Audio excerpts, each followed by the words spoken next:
Hi friends, എല്ലാവർക്കും എൻ്റെ ചാനലിലെ കുക്കിംഗ് ആൻഡ് കെയറിങ്ങിലേക്ക് സ്വാഗതം. ഞാൻ ഇന്നിവിടെ വന്നിരിക്കുന്നത് ഒരു ബ്രെഡിൻ്റെ റെസിപ്പിയുമായിട്ടാണ്. കുറേയായി എല്ലാവരും ഒരു ബേക്കിംഗ് റെസിപ്പി ഇടാൻ വേണ്ടിയിട്ട് ആവശ്യപ്പെടുന്നു നമ്മുടെ ഓവനായ LG ഓവനിൽ. എന്നാൽ നമുക്ക് ബ്രെഡ് ഉണ്ടാക്കുന്നത് എങ്ങനെയെന്ന് നോക്കാം. അതിനാവശ്യമായിട്ട് ഞാൻ ആദ്യം തന്നെ അര ഗ്ലാസ് ഇളം ചൂടുള്ള പാലിലേക്ക് 1 ടേബിൾ സ്പൂൺ പഞ്ചസാര ചേർത്ത് ഒന്ന് മിക്സ് ചെയ്യുകയാണ്.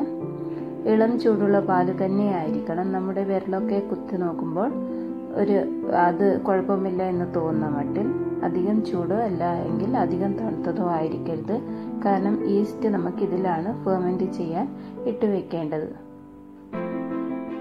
ഇനി ഇതിലേക്ക് ഞാൻ ഒരു നുള്ള് ഉപ്പും കൂടി ചേർക്കുകയാണ്. ഇത് നമുക്ക് ഒന്ന് നന്നായി മിക്സ് ചെയ്യാം. അതിനുശേഷം നമുക്ക് ഇതിലേക്ക് ഈസ്റ്റ് ചേർത്ത് കൊടുക്കാം. ഞാനിവിടെ 1/2 ടേബിൾ സ്പൂണിനടുത്താണ് ചേർക്കുന്നത്. ഓരോ ഈസ്റ്റിൻ്റെയും ഗുണമനുസരിച്ചിരിക്കും ചേർക്കേണ്ടത്. ഇത് നല്ല ഈസ്റ്റ് ആയതുകൊണ്ടാണ് ഞാൻ ഇത്രയും ചേർക്കുന്നുള്ളൂ. ഇനി നമുക്ക് ഇതൊരു 10 മിനിറ്റ് സൈഡിലേക്ക് മാറ്റി വയ്ക്കണം. അപ്പോഴാണ് ഇത് നന്നായി ഫെർമെൻ്റ് ആയി വരിക. അപ്പോൾ അത് നന്നായി ഫെർമെൻ്റ് ആയി വന്നിട്ടുണ്ട്. ഇനി നമുക്ക് ഇതിന് വേണ്ട ഡ്രൈ ഇൻഗ്രീഡിയൻസ് ആയിട്ടുള്ള മൈദ ഞാനിവിടെ ആ ഒരു ബോളിൻ്റെ 1.5 ബോളോളം എടുത്തിട്ടുണ്ട്.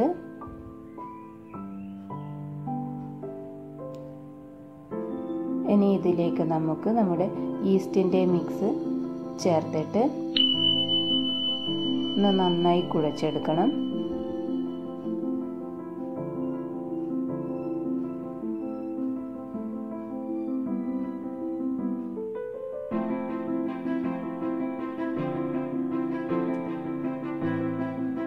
കുഴയ്ക്കുമ്പോൾ നിങ്ങൾക്ക് ആവശ്യമാണെങ്കിൽ കുറച്ച് വെള്ളം ഇതിലേക്ക് ചേർത്തിട്ട് ഇതുപോലെ കുഴച്ചെടുക്കണം. പൗഡറൊക്കെ ഒന്ന് നന്നായി കുഴിഞ്ഞു വരുന്ന രീതിയിലേക്ക്. ഇനി നമുക്ക്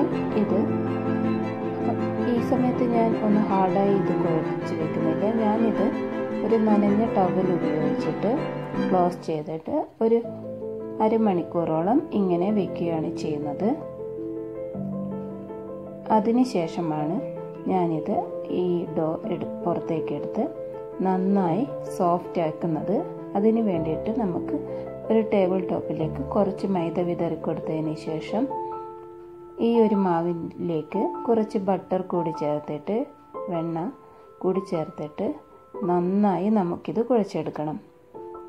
നന്നായി എന്ന് പറഞ്ഞാൽ നമ്മുടെ പൊറോട്ടയുടെയൊക്കെ ഇത് കുഴയ്ക്കുമല്ലോ, അതുപോലെ നന്നായി കുഴച്ചെടുത്താൽ നിങ്ങളുടെ ബ്രെഡ് അത്രയും നല്ല സോഫ്റ്റ് ആയിരിക്കും.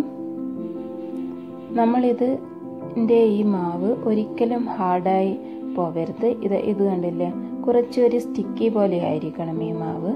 ഇതിപ്പോൾ ഞാൻ ഒരു കൈ കൊണ്ട് മൊബൈലും ഹാൻഡിൽ ചെയ്യുന്നത് കൊണ്ടാണ് ഞാൻ ഒരു കൈ മാത്രം ഉപയോഗിച്ച് കുഴച്ചെടുക്കുന്നത്. നിങ്ങളിങ്ങനെ ടേബിൾ ടോപ്പിൽ വെച്ച് കുഴച്ചെടുക്കുമ്പോൾ 2 കൈ ഉപയോഗിച്ചിട്ട് കുഴച്ചെടുക്കാൻ ശ്രമിക്കുക. അപ്പോഴിത് വേഗം തന്നെ നന്നായി നമുക്ക് കുഴച്ചെടുക്കാൻ പറ്റുന്നതാണ്. ഇതുപോലെ നല്ല വലിച്ചിട്ട് വീണ്ടും വീണ്ടും മടക്കിയിട്ടൊക്കെ അങ്ങനെയൊക്കെ നിങ്ങൾക്ക് ഏതാണോ സൗകര്യം അതുപോലെ നന്നായി കുഴച്ചെടുക്കണം. ഇതിപ്പോൾ കണ്ടല്ലോ, ഈ ഒരു ഡോ നല്ലൊരു സോഫ്റ്റായി വന്നിട്ടുണ്ട്. നമുക്കിങ്ങനെ വലിച്ചെടുക്കുമ്പോൾ നന്നായി അത് വലിഞ്ഞു വരുന്നുണ്ടെങ്കിൽ ഡോ നല്ല സോഫ്റ്റ് ആയിട്ടുണ്ടെന്നാണ് അർത്ഥം. ഇത് ഞാൻ ഒന്നുകൂടി കുഴച്ചു കൊടുത്തു. അത് വലിഞ്ഞു വരുമ്പോൾ പെട്ടെന്ന് മുറിഞ്ഞു പോകുന്നില്ല. അതിനർത്ഥം അത് നന്നായി ഡോ സോഫ്റ്റ് ആയിട്ടുണ്ടെന്നാണ്. കണ്ടല്ലോ, കുറച്ചൊരു സ്റ്റിക്കി പരുവമാണ്. ഇപ്പോൾ എൻ്റെ ഈ ഡോ നല്ല സോഫ്റ്റ് ആയിട്ടുണ്ട്. അതുകൊണ്ടാണ് ഇത്രയും വലിഞ്ഞപ്പോൾ കൂടി അത് അധികം പെട്ടെന്ന് അങ്ങ് മുറിഞ്ഞു പോവാതിരിക്കുന്നത്. അപ്പോൾ ഇതിൻ്റെ കൺസിസ്റ്റൻസി ഇപ്പോൾ റെഡി ആയിട്ടുണ്ട്. ഇനി നമുക്ക് ഇത് നന്നായി ഫെർമെൻറ്റ് ചെയ്യാനായിട്ട് വെക്കണം, സെറ്റാവുന്നതിന് വേണ്ടിയിട്ട്. അതിന് വേണ്ടിയിട്ട് നമുക്ക് ഒരു പാത്രത്തിലേക്ക് ഇത് മാറ്റുന്ന സമയത്ത് ഇതിലേക്ക് ഒന്ന് ബട്ടർ നന്നായി തൂക്കി കൊടുക്കണം ഇതിൻ്റെ മുകളിലൊക്കെ, അല്ലെങ്കിൽ മുകൾ ഭാഗം ഡ്രൈ ആവും. ഇങ്ങനെ നല്ല സോഫ്റ്റായ ഡോ ആക്കിയിട്ട് നമുക്ക് അതിൻ്റെ മുകളിലേക്ക് നേരത്തെ വെച്ചതുപോലെ ഒരു നനഞ്ഞ തുണി എടുത്തിട്ട് കവർ ചെയ്ത് വെക്കാം. ഒരു 2 മണിക്കൂറെങ്കിലും ഇങ്ങനെ കവർ ചെയ്ത് വെച്ചാൽ നമ്മുടെ ഈ ഡോ നന്നായി പെർമനൻ്റ് ആയിട്ട് വരുന്നതാണ്. ഇപ്പോൾ 2 മണിക്കൂർ കഴിഞ്ഞിട്ടുണ്ട്. കണ്ടില്ലേ, നമ്മുടെ ഡോ നല്ല സോഫ്റ്റ് ആയിട്ടുണ്ട്. തൊടുമ്പോൾ തന്നെ നന്നായി സോഫ്റ്റായിട്ട് നിങ്ങൾക്ക് മനസ്സിലാവും. ഇനി നമുക്ക് ഇതിനുള്ളിലുള്ള എയർ ബബിൾസ് ഒക്കെ ഒന്ന് കളയണം. അതിന് വേണ്ടിയിട്ട് കൗണ്ടർ ടോപ്പിൽ കുറച്ച് മൈദപ്പൊടി ഇട്ട ശേഷം ഒന്ന് ഈ ഡോ പ്രസ് ചെയ്ത് കൊടുത്താൽ മതി. അധികം കൂടുതലായി ഇതിനെ നേരത്തെ ചെയ്തതുപോലെ ചെയ്യരുത്, അപ്പോഴിത് ഡോ പിന്നെ ഹാർഡായി പോവും. ഇനി നമുക്ക് നമ്മുടെ ചപ്പാത്തി പരത്തുന്നത് ഉപയോഗിച്ചിട്ട് ഒന്നിത് പരത്തിയെടുക്കണം. അധികം തിന്നാവരുത്, കുറച്ച് ഇതായിപ്പോൾ അവിടെ സൈഡിൽ കാണുന്നത് പോലെ കുറച്ച് കട്ടിയുള്ള വിധത്തിൽ.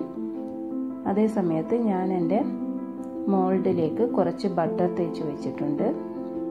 ഇനി ഈ ഒരു ഡോ നമുക്കിങ്ങനെ റൗണ്ട് ചെയ്തെടുക്കണം. അപ്പോഴാണ് ആ ബ്രെഡിൻ്റെ ശരിക്കുള്ള ഒരു ഷേപ്പിലേക്ക് ഇത് വരുന്നത്.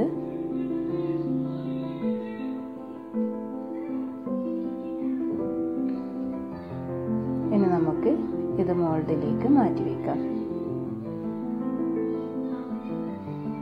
ഇതിൻ്റെ മുകളിലേക്ക് കുറച്ചുകൂടി ബട്ടർ നമുക്ക് ഒന്ന് സ്പ്രെഡ് ചെയ്ത് കൊടുക്കണം. അതിനുശേഷം നമുക്കിത് നേരത്തെ ചെയ്തതുപോലെ ഒരു വെറ്റ് ക്ലോത്ത് കൊണ്ട് 1/2 മണിക്കൂറെങ്കിലും ഒന്ന് കവർ ചെയ്ത് വയ്ക്കണം.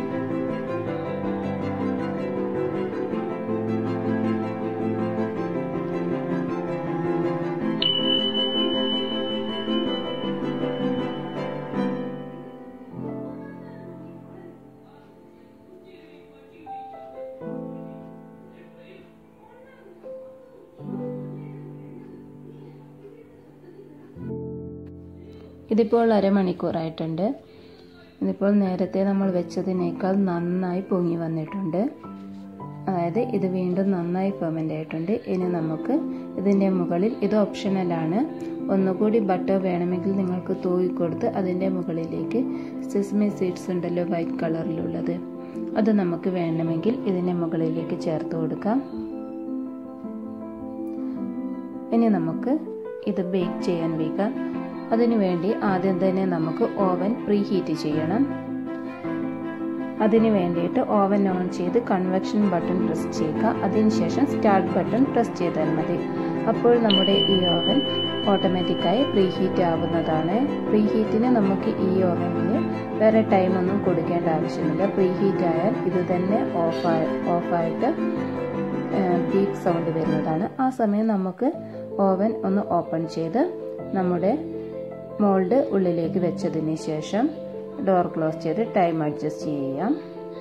ഇനി ഈ സമയത്ത് നമുക്ക് കൺവെക്ഷൻ എന്ന മോഡ് പ്രസ് ചെയ്യേണ്ട ആവശ്യമില്ല. കാരണം പ്രീ ഹീറ്റ് ചെയ്ത് കഴിഞ്ഞാൽ അത് കൺവെക്ഷനിൽ തന്നെ ആയിരിക്കും ഉണ്ടായിരിക്കുക. ഞാനിവിടെ 20 മിനിറ്റാണ് ഈ ബ്രെഡ് ബേക്ക് ചെയ്യുന്നതിന് വേണ്ടിയിട്ട് ടൈം അഡ്ജസ്റ്റ് ചെയ്തിരിക്കുന്നത്.